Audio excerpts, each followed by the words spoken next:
At 02:14 local time, a Patriot battery operator on the island of Bahrain picks up the first contact. It is flying low and slow, coming from the northeast, moving up the Gulf at 110 knots. He watches for 8 seconds and a second contact appears behind the first.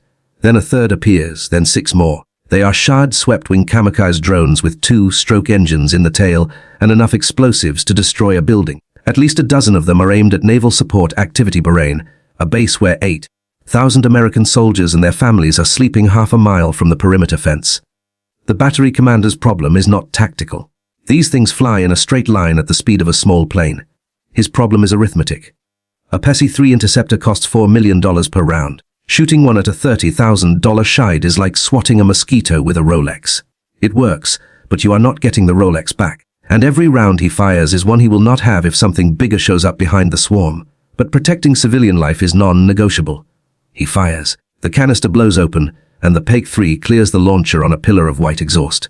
17 feet of guided telephone pole accelerates to Mach 5 in under 2 seconds. It carries no regular warhead, no fragmentation, just a 700-pound guided brick that steers itself into the target nose on and lets kinetic energy do the rest. The Shahd does not maneuver or even detect the threat.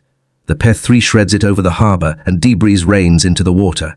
He fires again with the same result. The drones keep coming because Iran did not send just a dozen. Iran sent enough to try to empty the magazine. What the battery commander did not know was that the Shahd were never meant to hit anything. They were bait. The Patriot crew shreds them faster than Iran can space the follow-on waves. While both batteries are angled northeast, cleaning up the last of the swarm, a Fateh-1 ballistic missile drops from directly overhead on a near vertical descent at Mach 13. It is Iran's most advanced weapon, slipping through the front door while security is busy elsewhere. The warhead hits a service center 130 feet from the command hub. A second missile flattens a satellite uplink dish. 2 hits. Out of everything Iran threw at Bahrain, 2 weapons landed, and the operational impact is close to 0. The satellite uplink was one of at least half a dozen ways the Fifth Fleet talks to its ships. They have high-frequency radio, ultra-high-frequency satellite communications, Link 16 fleet broadband and encrypted chat. Losing that dish is like someone cutting your landline when you have a cell phone, a satellite phone, and your neighbor's Wi-Fi password. The communications reroute within minutes. Fifth Fleet does not miss a beat. 50 miles across the water in the UAE, the radar screens at Al Dhafra are filling up with inbound contacts. They are about to get a much bigger test. The Combined Air Operations Center sits in a hardened building at the airbase. Nobody leaves their console. The air war does not pause just because Iran decided to shoot back. At 0300 local time, Iranian ballistic missiles cross the Qatari coastline in stacks. The second salvo is already climbing before the first one arrives, with a third right behind. This is designed to keep the Patriot batteries cycling reloads without a gap. A PEG-3 MSE operator picks up the lead track at 40 miles out. Speed, trajectory, and probable impact point are all computed in under 2 seconds. He confirms the engagement. The canister blows and the PEG-3 MSE clears the launcher. It is the same guided telephone pole design, but the MSE variant is faster and meaner. It steers at Mach 5 using the same altitude thrusters NASA uses to dock spacecraft. Firing millimeter corrections do not need the carrier to hold steady. Their Aegis radars are already tracking. Out on the screen, Aegis cruisers and guided missile destroyers spread so wide you cannot see the edges of the formation from the Lincoln's Bridge. The phased array radars are tracking everything inbound before it clears Iranian airspace. 4 fixed arrays per ship, with no moving parts, building firing solutions on threats that are still climbing out of Iran. The missiles have not reached apogee, and the defense already knows where they are going to land. The outer ring fires first. SM-3 interceptors climb out of the vertical launch cells on 2 destroyers. Launch hatches blow open, boosters ignite, and a 3,000-pound missile clears the deck, trailing white exhaust into the dark. It is an exo-atmospheric intercept above the atmosphere entirely, catching the warheads in space before they begin their terminal dive. The SM-3 sheds its first stage booster, then its second, then its third, each one falling away as the missile gets lighter and faster. The final stage is a kinetic warhead the size of a basketball riding into the vacuum above the Arabian Sea at Mach 13, steering with puffs of nitrogen gas so precise they are measured in millimeters per second. No explosives, just a guided brick meeting an incoming warhead head-on.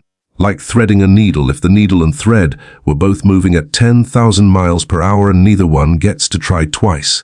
2 bright flashes appear that lookouts on the signal bridge can see without magnification. 2 tracks are gone before they ever started falling. SM-2s handle the next wave on the descent. Interceptors scream upward from 3 destroyers simultaneously, converging on warheads falling at hypersonic speed. Flashes appear at altitude, and more tracks vanish. A pair of Scheid drones hugging the water at 50 feet try to sneak under the radar coverage. They get inside the outer ring before the Lincoln's C-RAM picks them up. 2 RAM missiles ripple off the launcher 3 seconds apart. Each one is a 5-foot guided missile with an infrared seeker that homes in on the drone's engine heat. The first ram tracks the Scheid across the wavetops and hits it low enough to scatter wreckage across the surface. The second catches the trailing drone a mile behind it. 2 threats, 2 missiles, 2 intercepts at ranges measured in thousands of yards. The fireball is visible from the Lincoln's flight deck. Not a single Iranian weapon touches the carrier or any ship in the formation. 15 minutes later, the flight deck is clear and the catapult steam is building, but the Lincoln is not launching a routine cycle. The air boss calls out every combat aircraft on the roof, loaded to maximum gross weight, launching in sequence. This is NI-18 from VFA-41 Black Aces rolls onto Catapult 1 carrying 4 GBU-31 JDAMs, that is 8,000 pounds of GPS-guided ordnance aimed at the IRGC's underground command bunker at Isfahan. The catapult officer drops to one knee, touches the deck and the shuttle brakes.